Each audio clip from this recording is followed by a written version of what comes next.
Thursday, January 22nd. I'm Adam Walsh, and this is The Signal. Today on the show, we're exploring how our economy can be efficient and sustainable. One local program is helping entrepreneurs with business ideas to reduce waste, improve efficiency, and make caring for the environment profitable.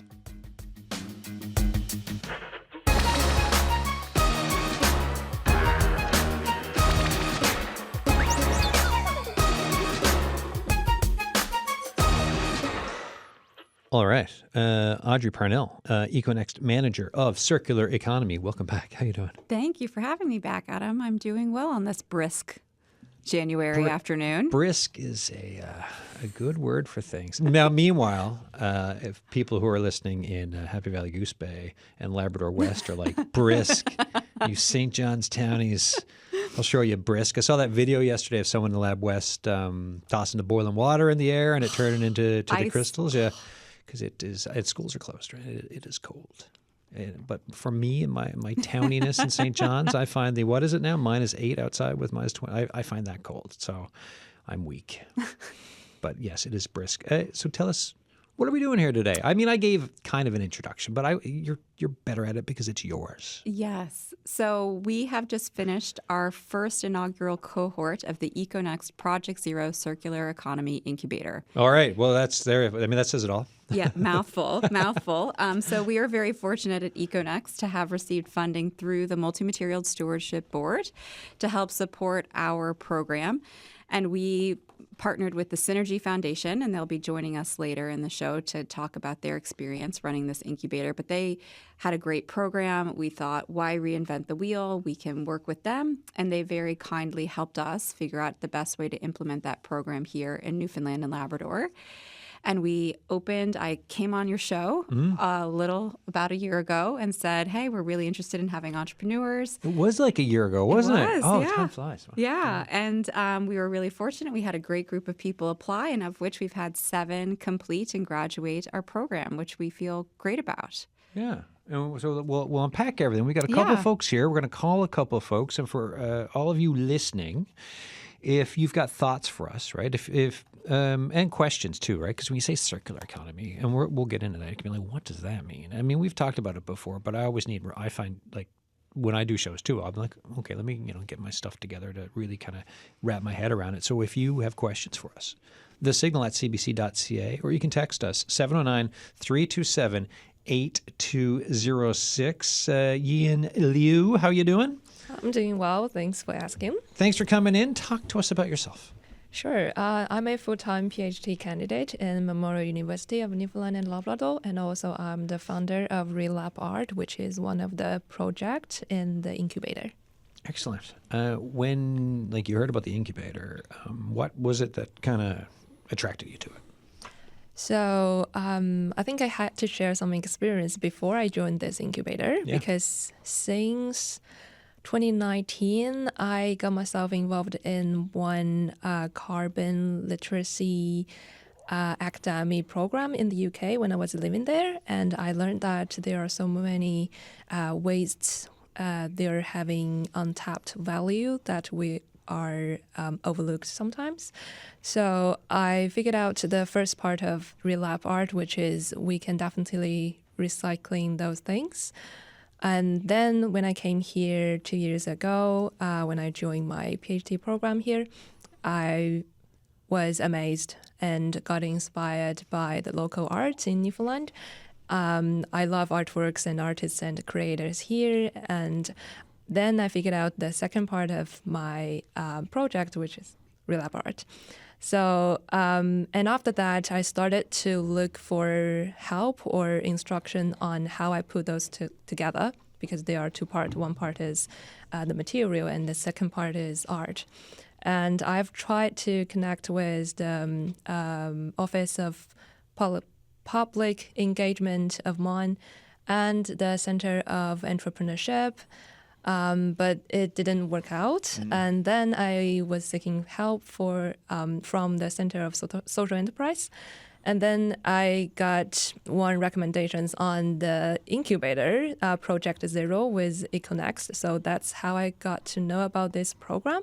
And I searched something on the website, and I found it's very suitable for my idea.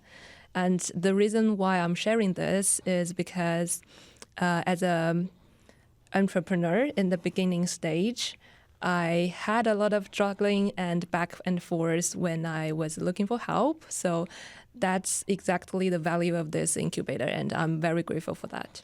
Yeah, because it's one thing to have an idea. Yeah. But then it's like, where do I go to get help with getting this idea like furthered and out into the world and have it functioning, you know? And sometimes if you don't meet the right people, or in this case, get in touch with the right incubator, things can just kind of be just into the ether as an idea, as opposed to where we are now and you sit in front of us and talking about what you've been doing, which is fantastic. Yes, I think it's absolutely worthy to talk about it because as any other entrepreneur, we definitely were, and we are still confused and feel not confident enough. And sometimes we don't know that fragile or that initial idea would be accepted by this word, or it might be joke to some people, I don't know, but we have to believe there is potential value in it, and an incubator, or a boost in the beginning stage is definitely a huge help. Excellent. Michael Ekine, how you doing? I'm doing good, thank you. Tell us about yourself. All right, first off, thank you for having me. Oh, thanks for coming in. So I'm originally from Nigeria. I moved to Vancouver for school, then Saskatchewan for work, and then also Ontario for work. And then I got married, but my wife schooled here in Newfoundland and has a community here.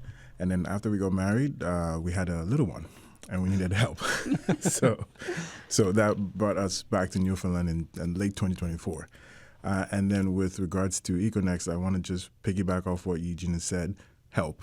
So mine was help and community. So you go through life, you start having ideas with regards to, okay, what can you do better? How can you make an impact? And one of those, I was interested in waste. So back in Saskatchewan, I was, BC started the idea for me in terms of, okay, there's this push for recycling, reusing materials. And back home, we don't have much of that. So I was interested. And I started to do more research in Saskatchewan and then in Ontario as well, because I moved as well. And then when we got here, I was trying to figure out, okay, what's the best way to apply the research that I've found about, right? And in talking with some of the community people that I have, and just shout out to Ogaga Johnson. So, Ogaga's great, yeah. Yeah, so she connected me with Audrey, and I learned about the incubator, and I applied, and I'm grateful that I got the opportunity to be a part of, because it opened my eyes to so many things. I also want to shout out to my mentor that was connected through econext, Shem and Hatch.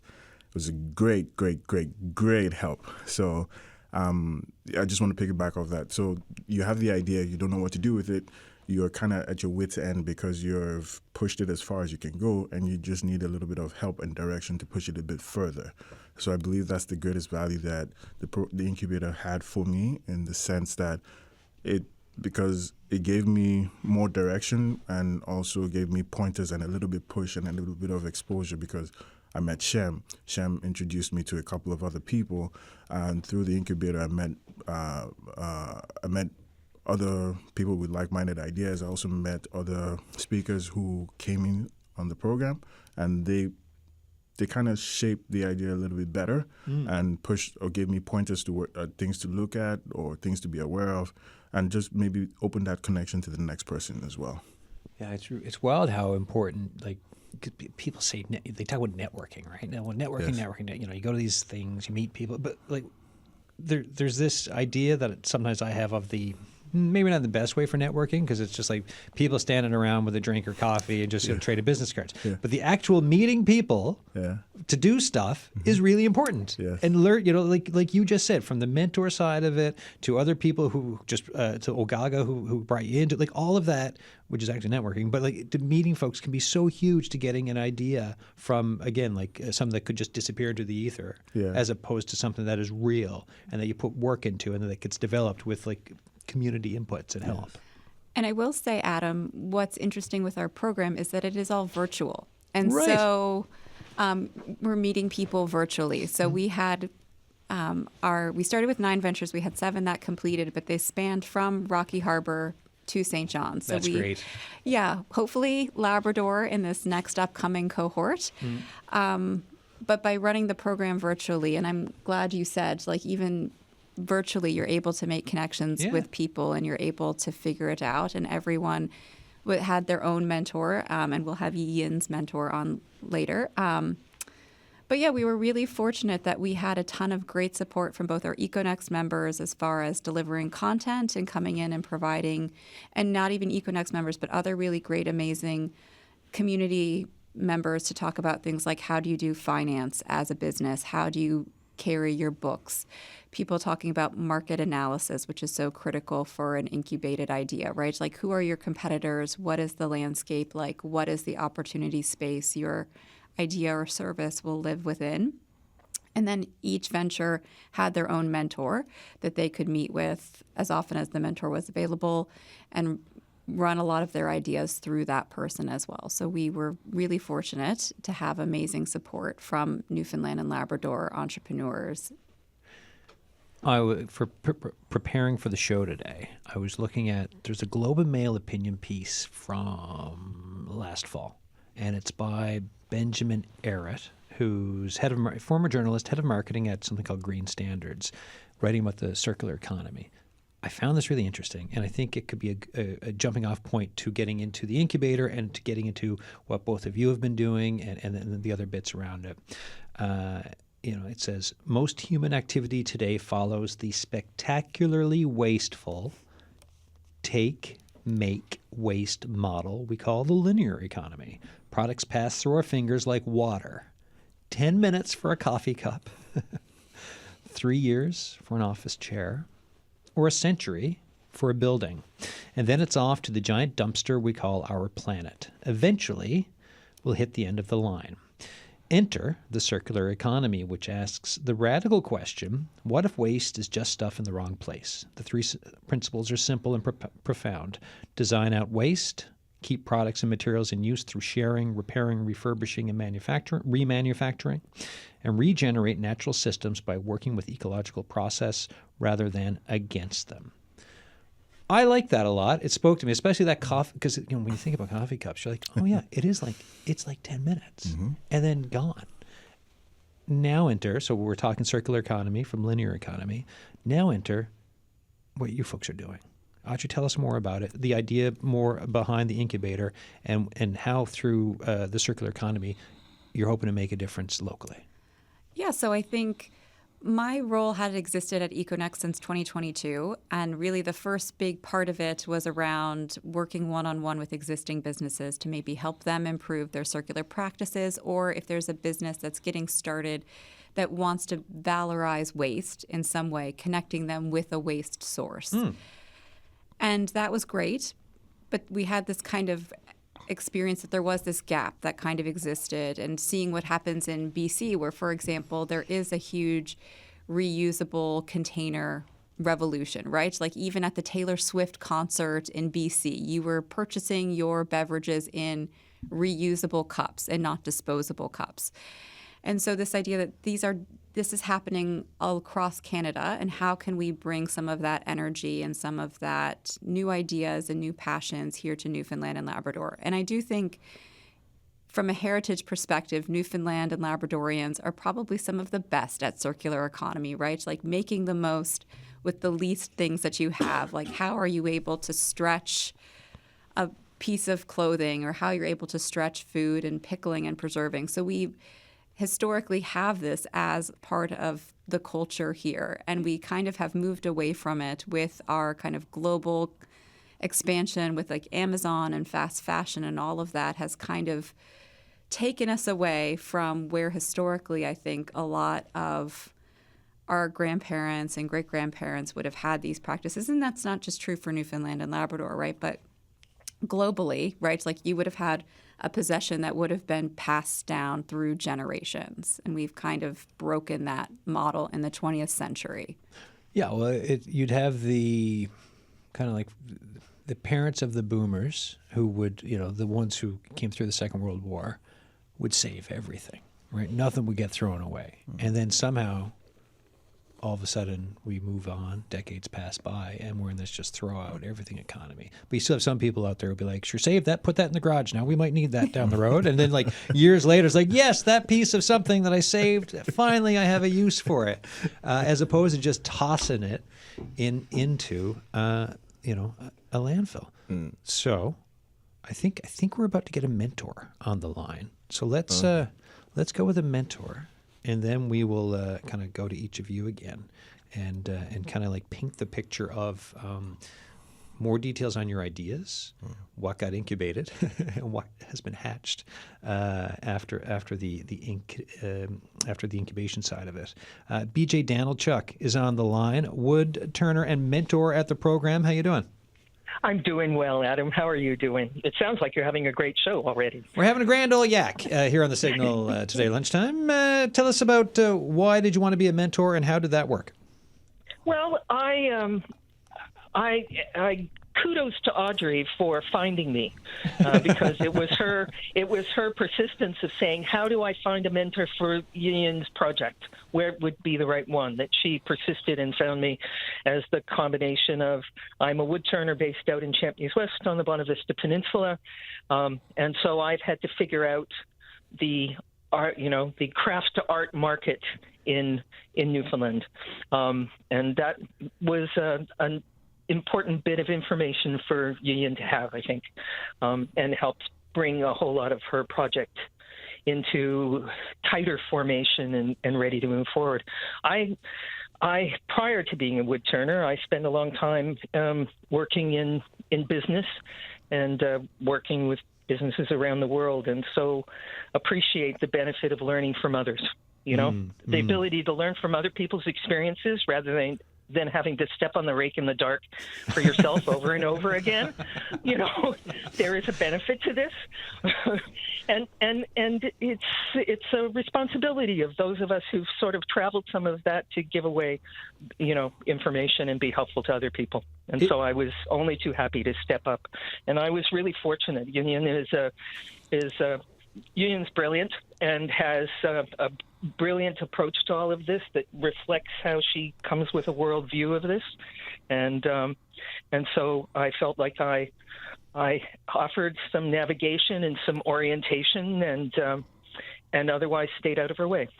Yeah, when you get that advice in life from a mentor, it's like you're about, like, in a couple of days from now, there's a rake that you might step on. And here's how you can avoid that. It is the best advice and the best feeling, especially when you hear from them what they went through, and you're like, and I don't have to go through that? That's amazing. Exactly. And so why wouldn't we want that to happen? And especially for me as a woman entrepreneur, and I'm active in the NLO organization, in the Newfoundland Labrador organization of women entrepreneurs. I appreciate the value of women supporting women, and so if I could help anybody, I'm ready to do that. I encourage people who are considering to be mentors. It was also, I need to say, and kudos to Audrey and the system that they had in place. All of the process around it was really, really well designed so that it made it very easy for Yiyin and I to focus on the stuff that we need to talk about that was of value to her, rather than having to fight through process stuff or how did this work or whatever to be able to get to the conversation. And so if anybody's thinking about being a mentor for Project Zero stuff, they don't hesitate. Don't hesitate. As BJ's on the line, Yiyin, I'll bring you into it. Tell us more about your idea, and then how you two kind of hash things out with this mentor-mentee side of things. Yeah, absolutely. I'd love to. So ReLab Art slogan is creativity in upcycling. So we transform non-hazardous university labs waste into meaningful art and education. We're dealing with the problems like labs waste stock and disposal cost rising and untapped value of those materials. And we transform them into solutions including functional items, artworks, custom commissions, and educational kits and exhibitions. So when we talk about lab waste, I've got ideas, but they're probably wrong. So what do we mean? Yeah, absolutely. I actually got some similar questions on the pitch. People are asking like, what is the amount of the material and what are they? So that brought me to the first step of the project, which is identifying and quantifying the material. Because, for example, when we talk about labs in universities, which includes a lot of kinds of materials like biology, geology, chemistry, and from those labs, materials can be very different. So the first step of the program must be to get to know about those materials and to see those potential. Yeah. So then, what types of things then have been kind of saved from landfills and put into the art space? Yeah, so for example, I gathered some rock sample from the labs of geology, and I kind of transformed them into the functional artworks, like objects that you can wear, like necklace or earring, because those rocks are naturally beautiful, but they were from the labs. So like every year they replace a new bunch of sample of those rocks. So we recycle those rocks and remake them into artworks. And what types of things did you ask BJ for, like as you were kind of moving through the incubator, to have a mentor? Like, what were the conversations like? I meet BJ on a monthly basis, and we had 1 hour-ish conversation every month. And in different section of my process of building up my own business plan, we have different kinds of conversation. For example, in the beginning, we brainstorm like what kind of material that we can get and how we present them, and how we figured out the life circle of those materials. And probably in the very end of the discussion, when we're finalizing our business plan, we talk about how to do a pitch, because I have never done an official pitch in the past. So I got a lot of inspiration and a lot of knowledge from BJ. And all those conversations are very, very rich for me. BJ, for yourself, what was it like talking to Yiyin about just seeing like progress of, I don't know if it's like for the pitch, like you see almost the eureka light bulb go off, or so as like she starts to get things. What were those conversations like for you? They were. Yiyin catches on to things very quickly, so everything just needed a light touch. Basically, introducing the idea was sufficient to her to go like, "Oh, I see. Okay, I'll fit that in. I'll do that." And so it was a pleasure. Actually, it was a pleasure. Because there was, in some ways, we were both figuring out how best to put something forward. So we would try on a few ideas and then say, oh, no, maybe in this, in the kind of collaborative environment that you hope that you have between a mentor and a mentee. So then, as your, I guess we've touched on it, but your mentorship takeaway of kind of, I know mentoring, it's giving, but you also receive too as part of it. Yeah. What are you kind of taking away with it for yourself? Well, the satisfaction that I've, in some small way, helped something that feels like a really important project and concept to keep on moving forward.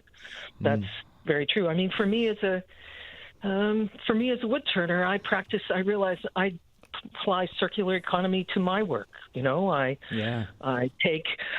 don't cut down trees, but I use other stuff that people who cut down that don't want to use, because it has filled with too many knots. And of course, I think that's fabulous. The offcuts go into my wood stove, and all the wood shavings and everything else go to my neighbors for their chicken bedding, or for people for their compost bits. And I actually spread them on my walkways when it's really wet, so that when it freezes over, I don't have an ice rink. I have something with traction. Yeah, traction is nice. Don't we know it this year, for sure. And I will ribs say, are almost recovered. Go ahead. Sorry. To kind of build on what BJ said, the idea that Yiyin started with is not where she wound up. Yeah. And so there was like a lot of conversation, I believe, between the two of them, and we would talk less frequently, but like how, being able to kind of bounce ideas off of someone with experience and kind of say, this was my initial idea, but then really refine it into something that is much more actionable. Right. Exactly. Yeah, it's similar to some of the tech conversations I've been having lately, too. A lot of people in the tech space, they'll have an idea, and investment comes not so much for the idea, but it's the person and seeing the potential through the pitch and where it could end up, even though oftentimes it ends up in a completely different space. But it's just about that initial potential around the person and the idea and where things could go with the proper, mentorship. Mm-hmm. Exactly. BJ Danylchuk, thanks so much for coming on the show. Oh, thank you very much, and have a good rest of the show. Take care. Thanks. Take care. Bye-bye. Bye-bye. We've got a caller, Dan Rubin's on the line with a couple notes on the circular circular economy initiative to share. Hello, sir. How you doing? Happy 2026. Happy 2026, and I say good day to you and to your guests from econext. I, as you know, have been involved with Food Producers Forum, a nonprofit group, since the beginning about 6 years ago, and we're working on food production. But it's so interesting because now, and I shouldn't be the one talking, but I'm the one driving my car, heard you on the radio, so I'm calling in to make connections, in part for your folks there from econext. And here are the connections that I would like to make. Clearly, planetarily, we have to do this. We have to recycle, reuse, repurpose, and to the greatest extent use more than once the resources that we're extracting from the living world around us. So one of the things that's big on the radar for Food Producers Forum and for the new food production cooperative, the Provincial Food Network Community Service Co-op that has just registered with the province. One of the goals of that group that came out of the project that I led, the Provincial Food Network, is to offer mentorships to young farmers. And that's something that the Federation, through the NL Young Farmers, is already doing exceptionally well. But we're also interested in supporting community food production, which doesn't fall within the dome of commercial growing, right? So if there is a young farmer out there, please get a hold of Mark Hoff and his crew at the NL Young Farmers, but you can also email foodproducersforum@gmail.com. And we have mentors, people sometimes with 9 generations of farming experience waiting to help you do your business plan and all that. And that's specifically for food production. Now, when it comes to waste and food production, we all know that there's a tremendous amount of organic waste going to landfills that should be composted. So for that, we have an upcoming seminar on waste reduction being organized by Dr. Atanu Sarkar, frequent speaker on CBC and a member of the board of directors, and that will be happening in March. So I wanted to say to the econext people, you should be there as speakers at that seminar. So email us at foodproducersforum@gmail.com, flag it to Dr. Sarkar, and he will be contacting you to include you in the panel that is now being put together. And that seminar will deal from a health perspective, because he's in the Faculty of Medicine at MUN, with all kinds of aspects of waste and the way it impacts our health, and also the need to recycle particularly usable wastes into soil for soil vitality. And the final piece that I want to share, I hope this is not too much for one go. One more is fine. Is that the board of directors of Food Producers Forum has set their sights now officially on a monumental task. And that is the total redesign of the food system in our province.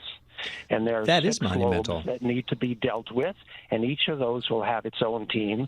There's the food production, there's the storage, processing, and distribution, there's the provincial food policy, there's building better awareness that we do have local food. So many people think you can't grow anything here, and that's totally an illusion, a falsehood. And then waste is the last one that we're going to be organizing teams to work on. And to back that up, that intention, we have a very solid and detailed letter from the Premier written during the election committing to exactly that scale of project. So we hope to be meeting soon, representatives of Food Producers Forum, with the Premier and the Cabinet to get a foundation built, particularly at the policy level. So I applaud the mentorships that are going on and the whole concept of circular economy. And I want to thank the people from econext for the work they're doing. Thank you, sir. Have your people contact my people, and by that I mean me, and we'll definitely get that show up and going. Do they have any questions for me? Because I'm happy to answer them as long as I'm here. And then No, I'll skedaddle. We got the I'm getting the nod from Audrey that we got the email, so they shall be in touch. And as always, man, thanks for the call.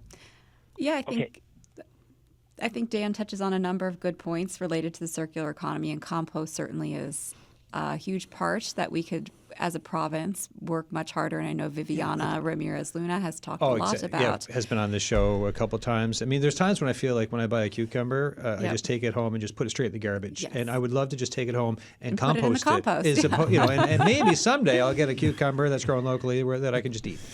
So yeah, I think we often think about one thing we neglect to think about in our day-to-day lives is kind of the cost of trash. And certainly, like, landfills are very expensive. Not everyone in our province even has access to a landfill.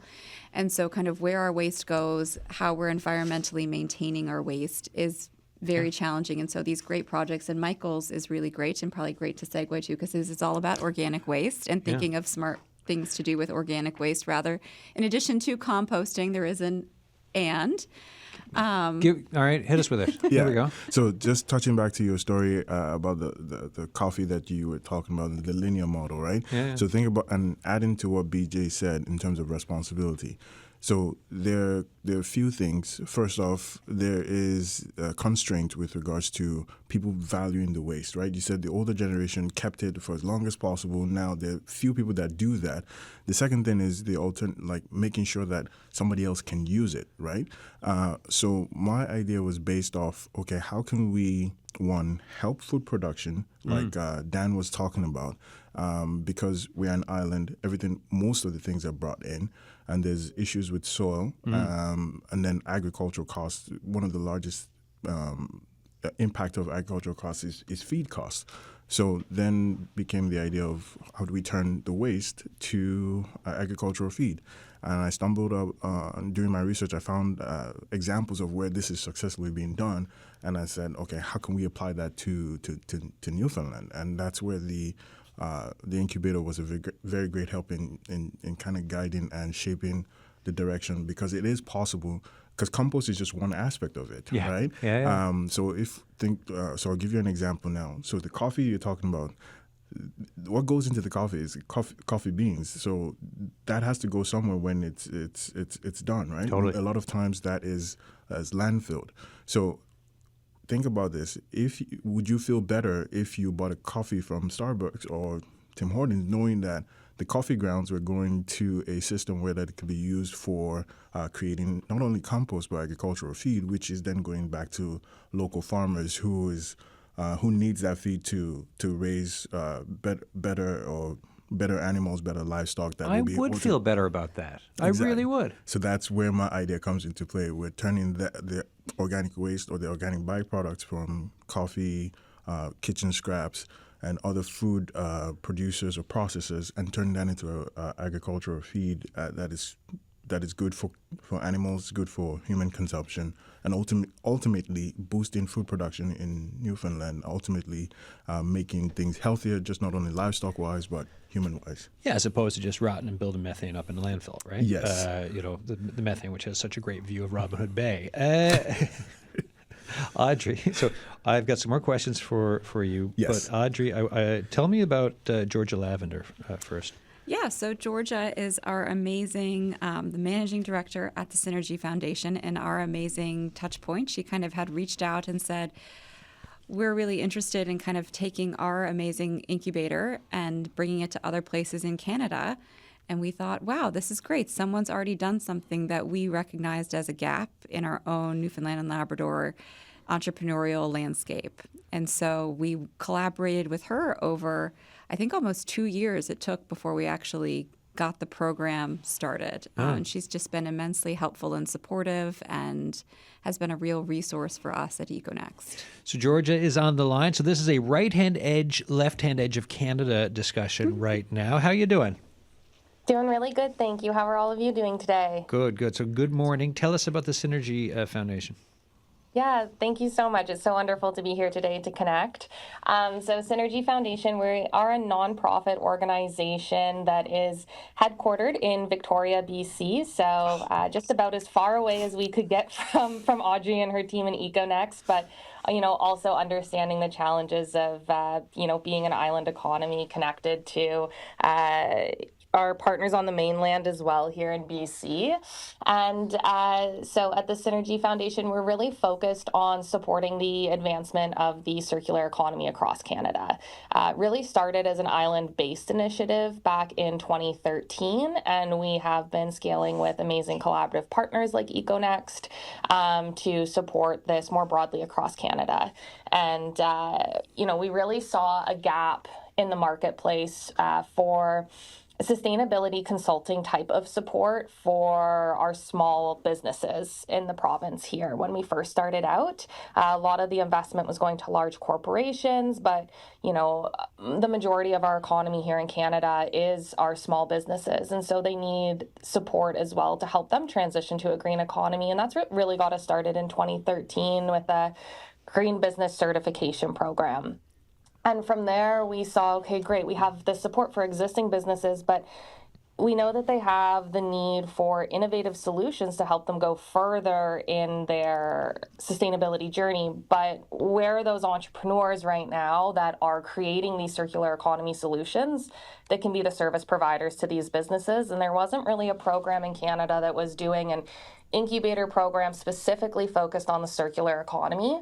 And so that's how we got started with our incubator program back in 2019. My dog is in my office here with me today. As you can hear him barking. That's fine. It's we did. We had a dog in the studio in the summer for a show, so it is. Listeners of the show are used to some barks every now and then. What types of successes then have you seen? So you get this thing kickstarted. What successes have you seen with it? Yeah, so when we started this program, our first incubator cohort, we actually just did on Vancouver Island. And we were like, we really don't know what the interest is going to be, the conversation around the circular economy. I mean, I feel like it's still quite in its infancy now, but in 2019, even more so. And so we worked with 9 ventures our first year. And most of those businesses are actually still in operation today and have scaled across Canada. Some of them are in retailers like Canadian Tire, et cetera. And so that was really inspiring to see. And then we started getting, demand from the Metro Vancouver region. And of course, COVID had just happened. And we're like, well, we can now run this program virtually. So it was a bit of a silver lining. And we were able to open up our program province-wide with the funders that we had at the time. And originally our board was like, yep, we're going to run this incubator program for 3 years. And part of our, strategic plan at the time, we thought, by that point, we'll likely have incubated all the circular ventures in BC and we'll probably see demand kind of wean off for this program. And the opposite happened. We just got more and more applications every year, and our incubator cohort sizes were growing. So we're going to be going into our 7th cohort here in BC in this year. But we've already worked with over 100 ventures to date, and they've created, I think the last time we checked, we were up to about 180 new green jobs in the province.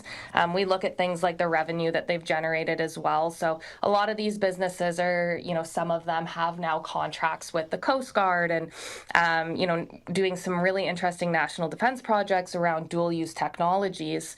And so what's an example of dual-use technology with the Defense Department? Defense Department? This one venture that came through our program, originally they were UVic students, and they wanted to make a biodegradable glow stick for festivals. And we're like, okay, interesting idea. Like, let's see how this goes. And so they were using bioluminescence for these.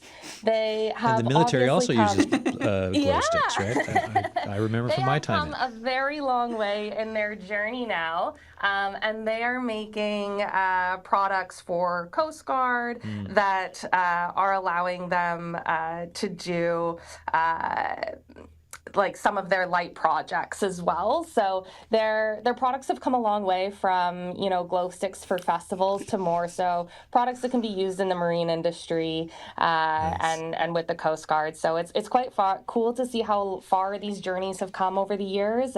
Another example is a venture that is working in energy recovery and does large industrial heat recovery systems. So think recreation centers, airports, hotels, really large facilities, and helps them to install these systems that allows them to recapture that waste energy and utilize it. And we're seeing emissions reductions of up to 90% in some of their projects now, and they've worked around the world on some pretty innovative projects as well. So last question for you before I let you go. What is stopping, like you talk about the interest on the West Coast, but what are the challenges or what's stopping others from across the country from moving towards circular economy models?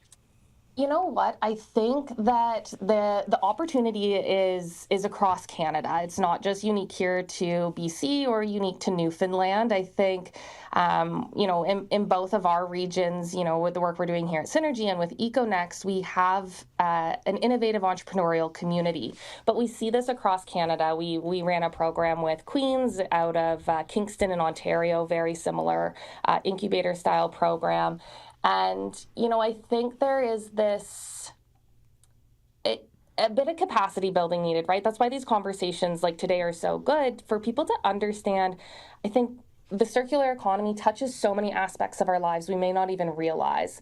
I so often am talking to existing businesses who have circular practices in their operations and they don't even realize it.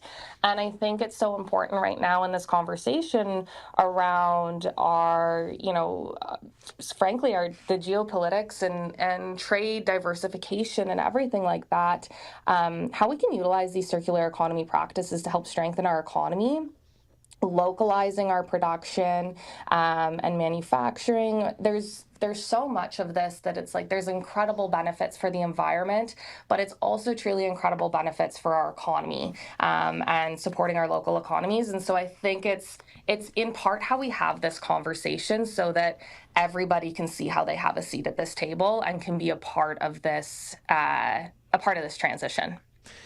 Thank you, Georgia. Thank you so much for coming on the show. I appreciate it.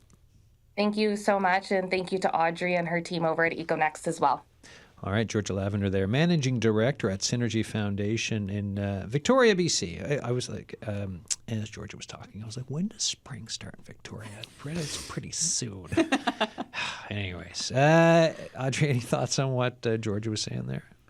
Yes, I think especially, and Michael had touched on this a bit too, like this really is a great economic opportunity. And especially, I think this winter, everyone has seen the shipping woes that have happened, right? That, you ordered something on Black Friday and it didn't show up until after Christmas, right?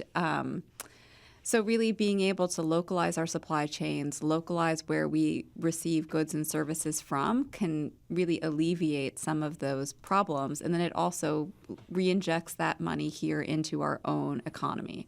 So it is like this double win where we're able to get goods and services far more soon than if we were getting them shipped in. And then we also are able to help really raise all of our ships in the Newfoundland and Labrador economy by creating more business opportunities. Yeah, keeping stuff from landfills means that you don't need to make as much stuff, which means that there's not as much fossil fuel burning going up into the air. Like you're not using critical minerals. The reuse saves so much if you can keep it like I said earlier, if you have a reusable coffee cup to an office chair, or also if you can actually, I'm holding my smartphone now, if these things could actually be repaired better, kept longer, it's better. It is actually better big time for the environment. Michael, you got thoughts? Yeah, I was just going to say, so to Audrey's point, so for example, the farmers of this year and probably last year, they experienced drought just because of the weather conditions. So cost of feed was expensive. They couldn't get hay just because there wasn't that much grown here. Yeah, and 1 cut instead of 3, I think it was, for hay this summer in Newfoundland. Yeah. Yeah, so think about it in this way, where if you have a local processing facility that is producing low cost, it might be comparable cost feed, but it's also it's readily available. You don't have to wait from stuff from Montreal, because I think that's where they had to get hay this time around, just because of the weather conditions, and you don't have to wait too long. Your prices are not higher because you are shipping all these things from outside the province. Then you're able to have regular supply. You're able to forecast better. You're able to produce healthier animals because, one, this is from organic byproducts that you can readily feed your animals. Secondly, you're saving on greenhouse emissions, like you mentioned. No increased transportation. You're not burning much fuel. You're not increasing methanes that are produced in the landfills. So all in all, you are making food production healthier. You're making Newfoundland healthier just because you are doing something different. You are diverting, you're reusing, you're also being aware that this is available for you locally and you don't have to shop elsewhere. So where are things at now with MME Energy, and where you want to bring things? So right now we are trying to start a pilot program. We do have verbal commitments from a few companies. We are trying to get into the program of collecting the waste and then converting it and then expanding from there. So we currently have potential partnerships that we're working on. We're just trying to finalize the details with regards to that. All right. Well, do keep me updated as that moves, because I find that really fascinating, and I will want to know more, because we talk about that kind of thing on this show a fair bit. Okay. Yiyin, for yourself, when we look at ReLab Art, where are things right now, and where are things headed? So we are still at the beginning stage of the project, and we are actually trying to apply for a couple of fundings, grants, because we are absolutely a not-for-profit organization. Even we partly operate as social enterprise for profit, but we will absolutely regenerate the profit into our vision, which is non-for-profit. So we need grants and money to start the program in the very beginning stage. So with climate change, global warming, the climate crisis, climate emergency, all everything that goes on, right? All the conversations we can have. We talked about, you just mentioned drought this past summer. You can look at any number of wildfire season, which will start again for Canada in the coming months. What does doing something like this do for you as a person? Is it empowering? How do you feel about it? I absolutely care about climate change in general, because that's basically the motivation. Back in 2019, when I got myself enrolled in that carbon literacy project, and I believe like we mentioned today, that the environmental crisis is affecting everyone daily. So I think that's also the core of the Project Zero Incubator, because we believe that, and we have the shared value, the shared vision. So we gather together as a community, and no matter what kind of project we are doing, we are all the same kinds of people that we are working for a better world, step by step. Michael, what about yourself?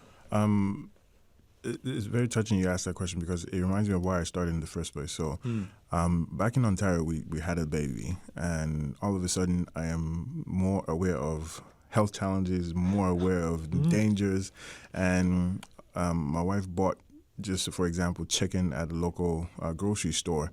And I think 1/5 or 1/3 of the chicken she had to put aside just because she said this was too fatty and it's not good. Becoming more aware of those things. So I was like, okay, how can I make things better, because I have this little one to be concerned about? And I think this helps me be proud of what I'm doing in terms of trying to make things better, because if I can tell my daughter that, oh, daddy helped contribute to a healthier livestock which is being consumed by you, in the sense that you are first out diverting waste from landfill, and then you're helping local farmers feed their crops and help contributing to the healthier livestock, which you then buy, that ultimately benefits you. So a healthier environment, a healthier animal, healthier human being is what, and I think I feel proud to be able to be part of that. See, I felt proud for using a reusable cup the other day, but you're blowing me out of the water. It is really like to have that kind of outsized impact, right? To kind of go into that's special. That is really something. Yes. Yeah. Audrey, what about yourself for that question? Oh. Yeah, that for you for this question, because I mean me. you're in the space, you're with econext, you're talking circular economy all the time, so you're putting so much information out into the world, which has impact, right? Which has meaning. Also, kind of helping shepherd a whole incubator and the folks attached to it. But for you, in this time of everything, what does it mean? Yeah, and I think what resonates with me in circular economy, and I think with the two ventures that we had, and again, the other 5 ventures that finished, they're all different. They're all very diverse businesses. And so that's what I enjoy when I do also one-on-one business support, is circular economy can be applied to every business, like how we are smarter with how much we purchase, how we choose to refurbish things instead of throwing them away. If we do need to get rid of something, donating that or giving that to a place where it will have a second life. This is something we can all do in any aspect of our life. And similar to Michael, I have a child, and one day watching the movie WALL-E, right? And the earth is just that movie covered impacted me big time. in trash, right? Gosh. And none of us ever really sit and go like, well, how do we prevent WALL-E from happening? I honestly think I think about WALL-E once a week, and I'm like, we're trending in the WALL-E direction. I keep thinking about it. And so it really is an opportunity for us to say, how do we prevent that from happening? And how do we have smarter use of our materials? And how do we recycle things responsibly? At the very end, when there's nothing else we can do with them, then we recycle. But there's a whole number of off-ramps we can take with goods prior to getting to recycling.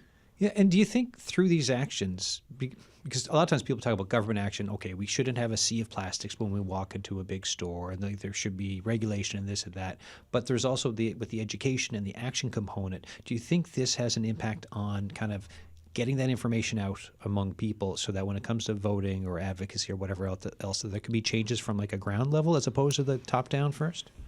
I think what's really nice about this program is that it highlights some of the gaps that do exist with policies. Yeah. And we have people that are proposing solutions in the private sector that will fill that space, right? Rather than waiting for the government to change a policy or waiting for government to fund a new landfill or waiting for government or waiting for, a number of producer responsibility agreements to be signed to deal with certain materials, we can still find value in them now. And we have a lot of people with exciting ideas to do things with plastic waste, with tire waste, like all of these opportunities. We have a great group that was trying to do something with wastewater treatment sludge, right? Endless. Yeah. So there are... This is a great opportunity if you've ever had an idea when you were throwing something away to say, why am I throwing this away? Why can't I figure out something else that can be done with this material? Rather than waiting, because we know the government can take a long time to change. But there are great opportunities now that people in the private sector can step up with and make a meaningful impact. 30 seconds, final thoughts? I think the key thing is, one, cost reduction and for a lot of people. And the second thing is financial benefit.